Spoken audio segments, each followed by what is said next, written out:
नमस्कार दोस्तों, स्वागत है एक और नई कहानी में। यकीन मानिए, इसका अंत शायद आप कभी नहीं भूल पाएंगे। जिस चिड़िया को सबने अपशकुन समझा, वही एक औरत की सबसे बड़ी हमदर्द निकली।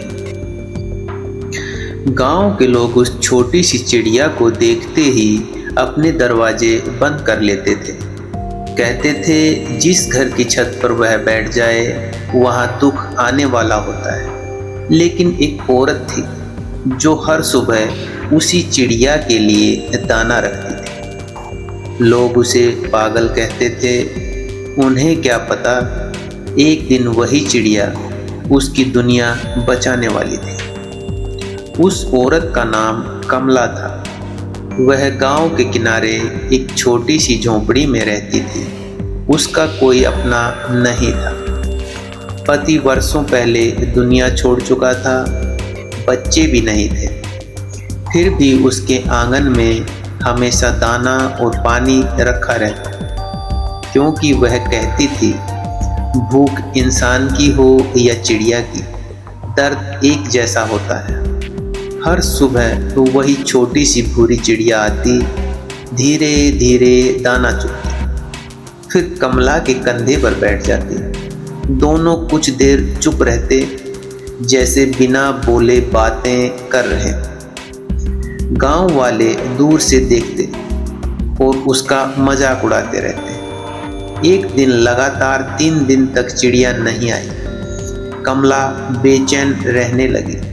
उसे दाना रखते हुए भी रोना आने लगा। चौथे दिन अचानक चिड़िया वापस आई, लेकिन इस बार उसकी चोंच में एक सूखा हुआ फूल था। चिड़िया बार बार वही फूल कमला के पैरों के पास गिराती, फिर उड़कर थोड़ी दूर जाती, फिर लौट आती।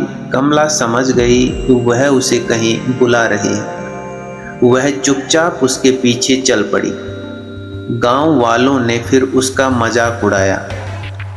चिड़िया उसे गांव से दूर एक पुराने बरगद तक ले गई। वहां झाड़ियों में एक बूढ़ी औरत बेहोश पड़ी थी। वह कई दिनों से भूखी थी। कमला तुरंत उसे घर ले आई, अपने हिस्से का खाना उसे खिला दिया और कई दिनों तक उसकी सेवा करती रही। जब बूढ़ी औरत ठीक हुई तो उसने कमला का हाथ पकड़ लिया। उसकी आंखों में आंसू थे।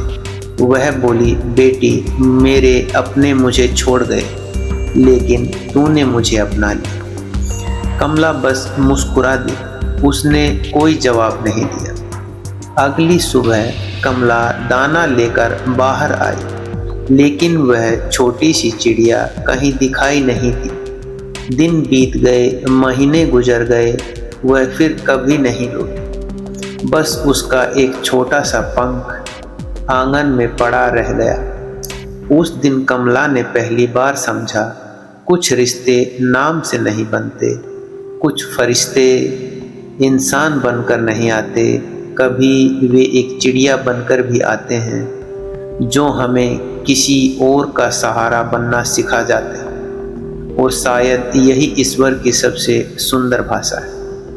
दोस्तों, इस कहानी से हमें यह सीख मिलती है, दया कभी व्यर्थ नहीं जाती। हर छोटा जीव ईश्वर का संदेश लेकर आ सकता है। किसी का मजाक उड़ाने से पहले उसका दिल समझने की कोशिश कीजिए, क्योंकि जिसे दुनिया साधारण समझती है वही कभी कभी सबसे असाधारण काम कर जाता है। अगर यह कहानी आपके दिल को छू गई हो तो इसे अपने अपनों के साथ ज़रूर साझा करें। फिर मिलेंगे एक और नई कहानी के साथ। तब तक अपना और अपने अपनों का ख्याल रखिए। धन्यवाद।